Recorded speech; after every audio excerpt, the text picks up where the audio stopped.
I'm searching the web for the latest gaming news. Searching GameZillaMedia.com. Downloading headlines. Alexander, what about this monster story of yours? Download complete. Topic number 4. Overwatch League aiming to add 6 new franchises next season. I stole this one from JazzE. I said you can't have it for esports. I need it. Can I play the sad sound? Yes. Also, I'm going to say Overwatch League, and you can play the sad sound again. Okay, good. I'm glad we got that out of our system. Overwatch League is reportedly aiming to add 6 new teams for Season 2, with a new North American team from Atlanta already confirmed. ESPN reports that Cox Enterprises, it's legit. Sorry. A Georgia-based conglomerate will be funding the Atlanta team following the private owners meeting last week. Activision Blizzard CEO Bobby Kotick and Overwatch League Commissioner Nate Nanzer were in attendance. Representatives from McCourt Global and Nanking Group are reportedly in talks to secure regional rights for Paris, France, and China. I'm not even gonna. Shanghai? China? No. It's pronounced China. Shanghai. I could say Shanghai, JazzE. Here. I'm just asking you if it's going to be. that one. I was just asking if it was your going to be. turn now. It's got 5 X's, 3 Q's, 2 U's, and an R. Go ahead. Give it your best shot. Guangzhou, China. We're going with it. That's what I'm going to guess. It's Okay. probably completely off. Oh, that's where my roommate was from. I'm just kidding. He told me one time. I lived with a Chinese dude. He told me where it's from, and that was the end of that. If it was Longzhou, I'd be all right because that's a league team. According to Activision Blizzard Esports League CEO Pete Velasquez, the league is looking to add 6 new teams across Europe, North America, and Asia for next season. Slots will reportedly sell for between $30 million to $60 million, with the exact price being influenced by factors like the number of bidders and the city's general population. So, JazzE Fiddle, with this news and the dislike for Overwatch League within this room,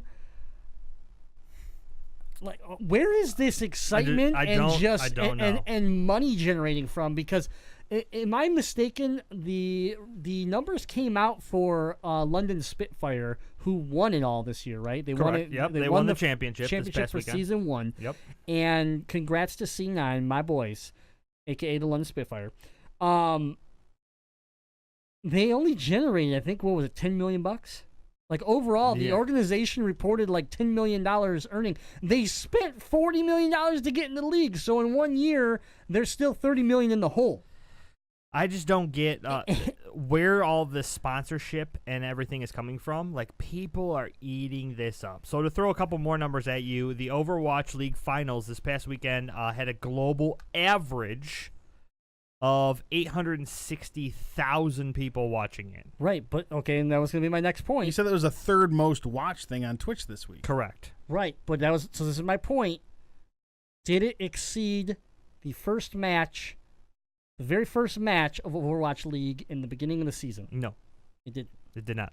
That's not good. It's not good. Your not good. finals were worse than your first regular season game. Yeah, especially with the addition of your first Overwatch season game was played on Twitch and Twitch only, whereas this was broadcast like everywhere you could possibly broadcast it, including ESPN, Disney, and ABC, which the viewership for those 3 being televised events, they said was not very great. Like, people watched it, but they weren't, like, impressed with the numbers.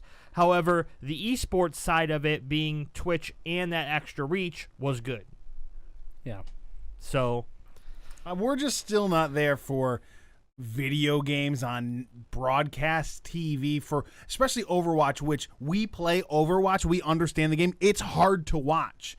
I think something like a fighting game or Rocket League, something that's a little bit clearer, more clear to understand, a little bit more watchable, would do a little bit better. But the reason that it's in any way successful on Twitch is it's a niche. Like, you're going to Twitch to watch game footage. Right. Yeah, exactly. Someone flipping through the channel, I'm like, what is this? This is giving me a seizure. I'm going to keep going. It's just, we're not there yet. And especially Overwatch was not a good game to start that with. Yeah, I think, and honestly, I don't know how they would feel about the violence of the game, but if I were to pick any esport game to be publicly televised, to show what the esports community has to offer to television, I wouldn't even pick League here, even though League's my game. I would have picked CSGO.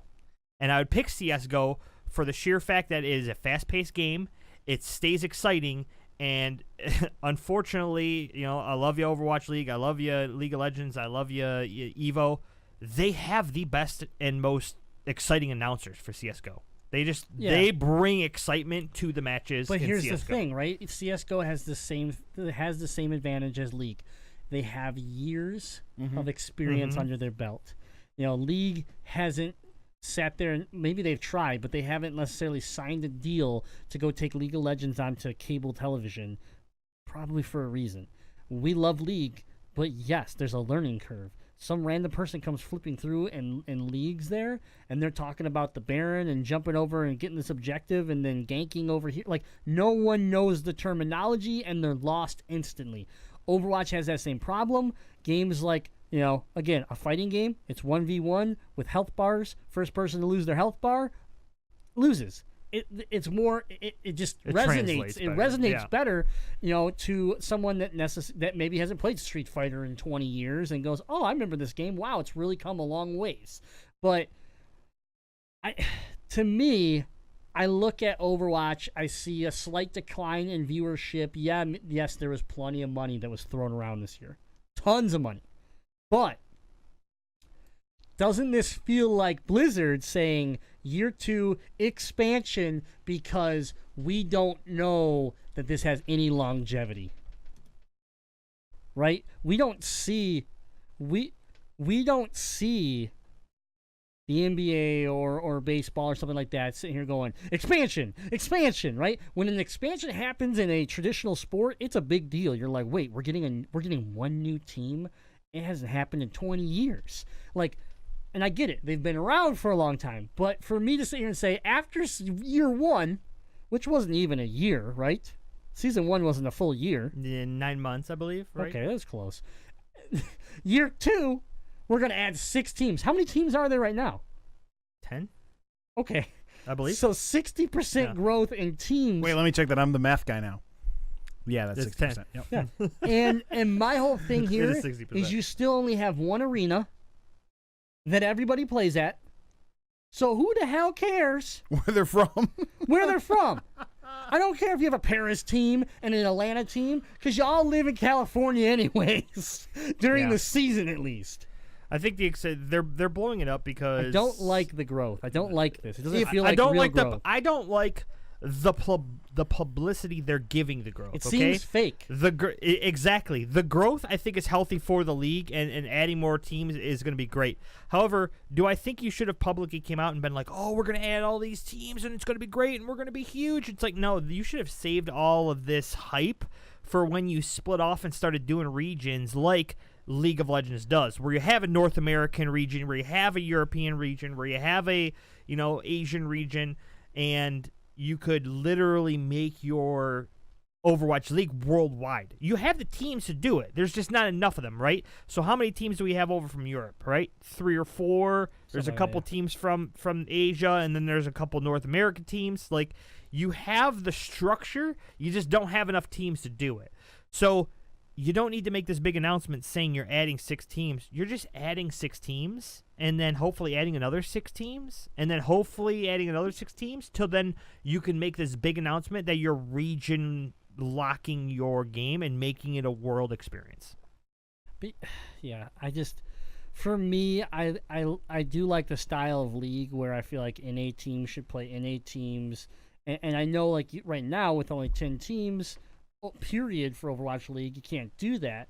But if you're going to add 6 teams and you're all going to play in Cali still, but you all have, like, your cities that you have to be tied to, it all feels fake to me. It all feels forced and just like fake money, fake fake Yeah. exposure, fake everything. And here's the thing: Overwatch itself, it's a great game. We've all played it. We've all enjoyed it. I think Blizzard, solid company, like them, like a lot of things they do. So I'm not sitting here hating on everything about this. What I'm hating on is Overwatch League in general is really kind of feeling like it's that Enron. Okay? If you don't know what Enron is because you're too young, look it up. It's that company that exists and starts to just talk about, we're making all this money and we're doing all these things. And then 4 years down the road, you find out, oh, it was all fabricated and it all falls apart and bankruptcy comes, and the next thing you know, Overwatch League's dead. And the problem I have with that, and from a gaming industry standpoint, is that as the world of esports grows, this failing hurts esports. A big impact, huge impact. So I really worry that, Blizzard is... They're in the here and now, and they want to grab as much as they can before the the excitement and just the newness of this wears off, and then all of a sudden they're like, cool, we're out and we're gonna go make something else. Where Riot is like, yeah, they might be working on some side game here, but Riot is League of Legends. Yeah, they're new and they're hot. That's the same thing that happened with Nate being on the lists of youngest business, top 40 business owners, under 40, is they're young, they're hot. He's making a push for the thing, but you have to realize how much money's Blizzard throwing at Overwatch League. A ton. Like, Blizzard's pushing this to make sure that it's being big as they want it to be.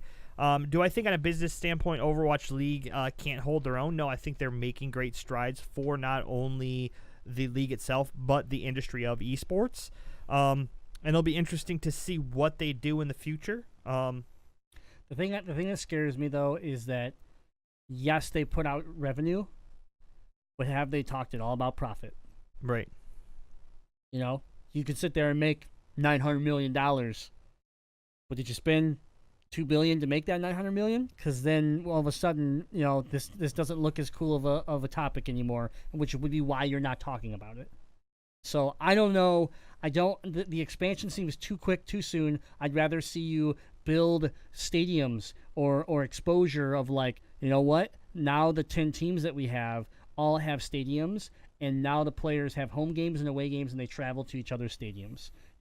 Build an actual league, not a, hey, everybody, let's come to the community center and all shoot hoops. Like, that's not what I want. Yeah. So I want you to create some sort of camera angle that makes Overwatch League somewhat more visible to the fans. That too. It's being able to have, and I know it's more difficult because it's in the first-person format, right? Versus League's a top-down, here's a map, and you can, like, zoom it in and out and, like, circle stuff, and people can, like, understand where you're trying to draw the play out to, right? Whereas Overwatch doesn't have that unless you play and understand a little bit about the game itself before going into watching a match, right? So being able to fix the camera angle to where you can have the announcers cast the games for people that don't understand or aren't pro Overwatch players easier is only going to help your game. Think about what it would be like if you had to watch football from a first-person perspective. It'd be unwatchable, like Overwatch League. There's a reason the camera's on the sidelines and up, and like you have an overhead view, so you can see the plays and understand the game. Yeah, that's all. Okay, that's not all. That's a lot of what Overwatch needs to do, and then have your announcers educate people on what's going on with the gameplay from the perspective of what the viewer's watching. That's the only way this is going to continue to grow beyond just a hardcore fan base. Yep.